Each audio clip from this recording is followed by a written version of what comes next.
Welcome to Femora. Don't forget to subscribe for more shocking family drama and jaw-dropping stories. My wife walked out with our $350K home. I walked into a $200 million life. I heard laughter before I saw them. It floated down the stairs, light and careless, like it had never learned my name. I stood in the hallway with a paper bag of groceries and the kind of smile you wear when you think you're safe. I had left work early to cook dinner. I wanted to celebrate a small win, a new client, a tiny raise, proof that the $350,000 house I bought for us wasn't a foolish dream. Adrian? I called. The laughter stopped. A door creaked. I stepped onto the first stair and felt the air change, as if the house itself held its breath. He was in our bedroom, shirt half-buttoned, hair messy. Clara stood behind him, the woman from his office who laughed at everything he said. My heart didn't break clean.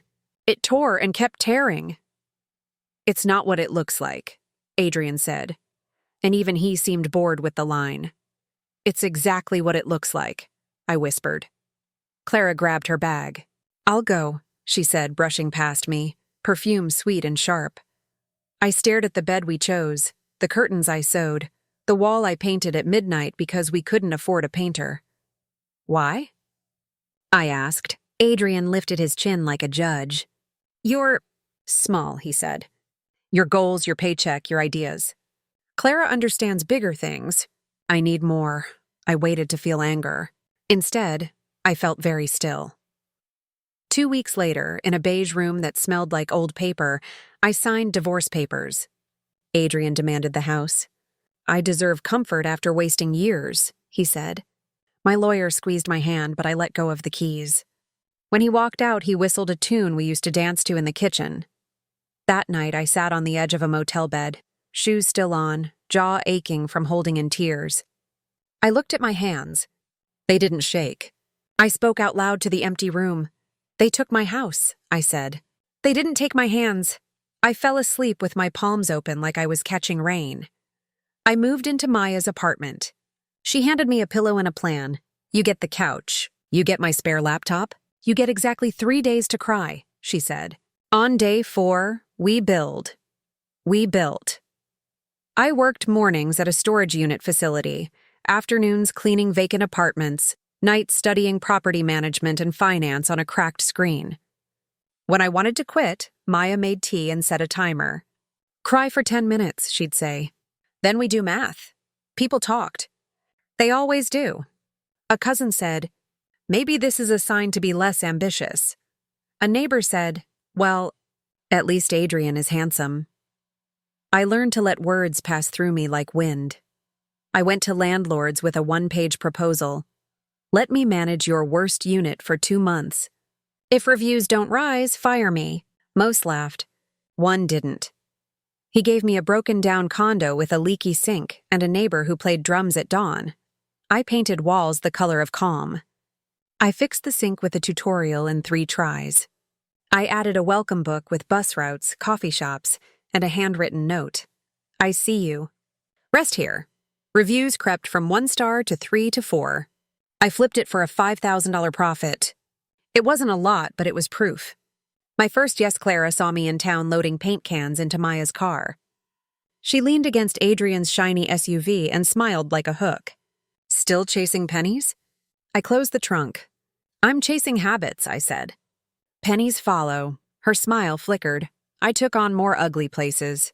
I learned to spot mold with my nose and lies with my eyes. I carried a toolbox and a notebook.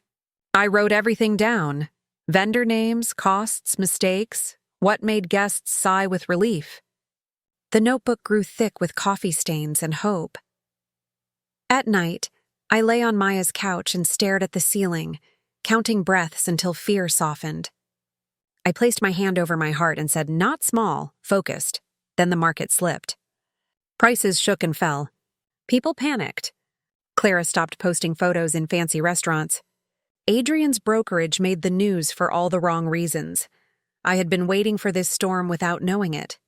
I made a list. Good locations, bad roofs, honest sellers.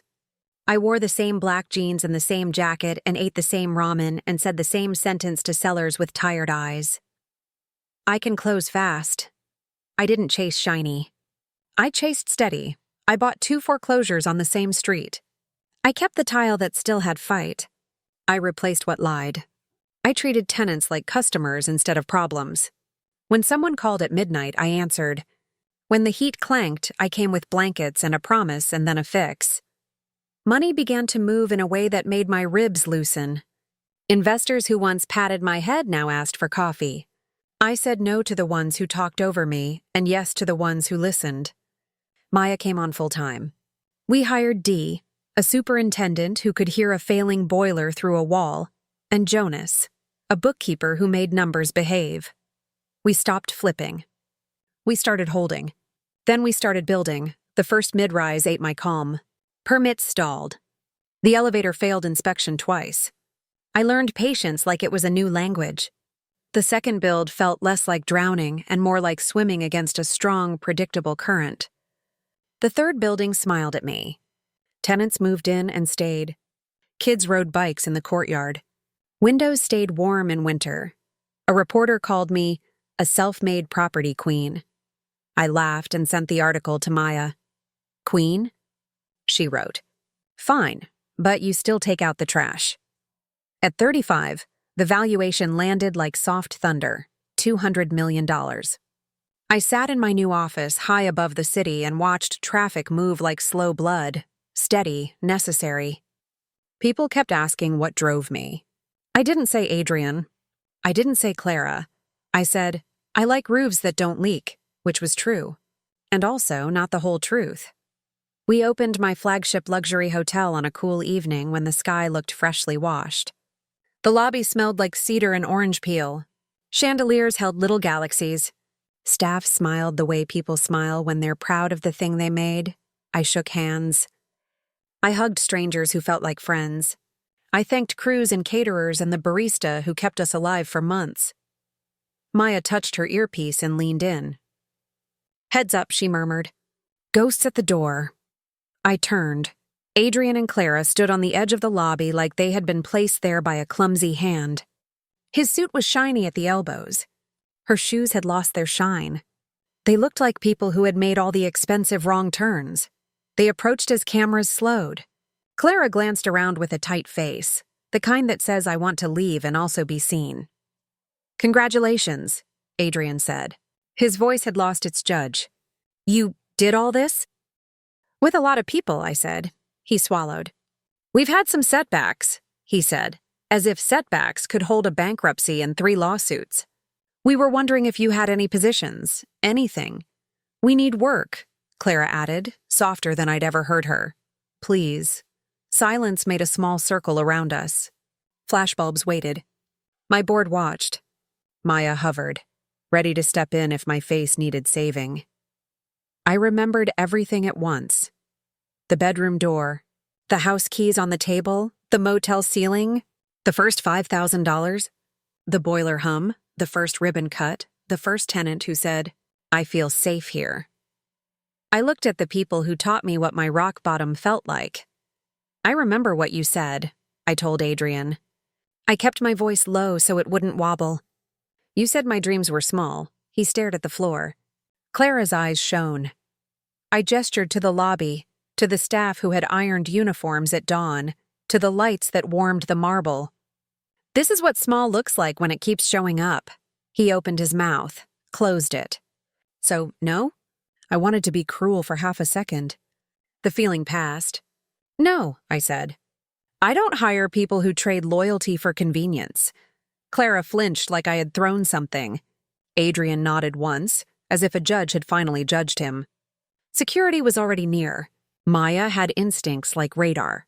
Please escort our guests to the exit, I said. Kindly. They left the way smoke leaves a room. Slow, then gone. No one clapped. This wasn't a movie. The quartet played on. The lobby kept breathing. When it was time for my speech, I stepped onto the small stage with a glass of water and a pulse that had finally found its rhythm. People think buildings are made of concrete and glass, I said. They are. But they are also made of habits. Showing up. Fixing things fast.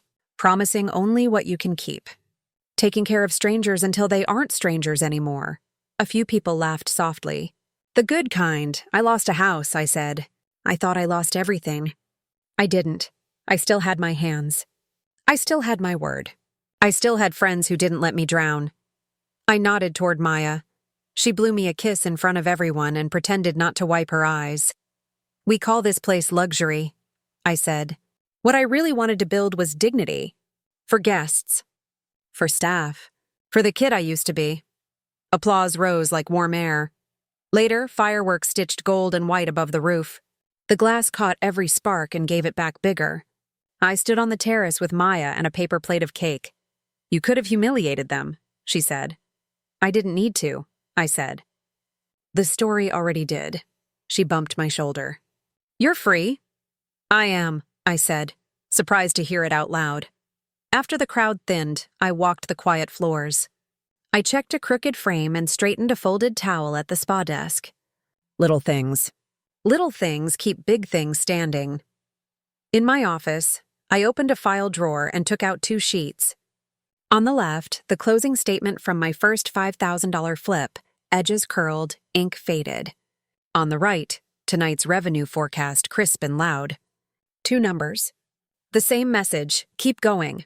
My phone buzzed. A text from an unknown number, but I knew. I'm sorry. Adrian, I typed. I hope you find honest work and peace. I sent it. I turned the phone face down and listened to the building hum. It sounded like a promise kept. I pressed my palm to the window.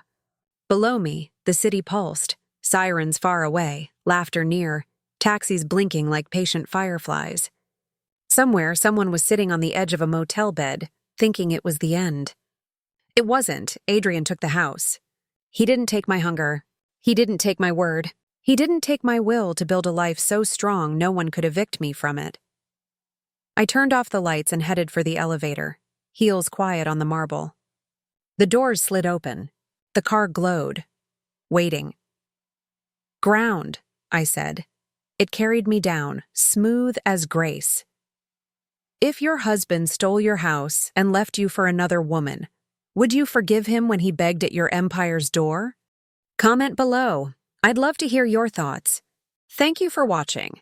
If you enjoyed this video, make sure to hit the like button and subscribe for more family drama stories. See you in the next video.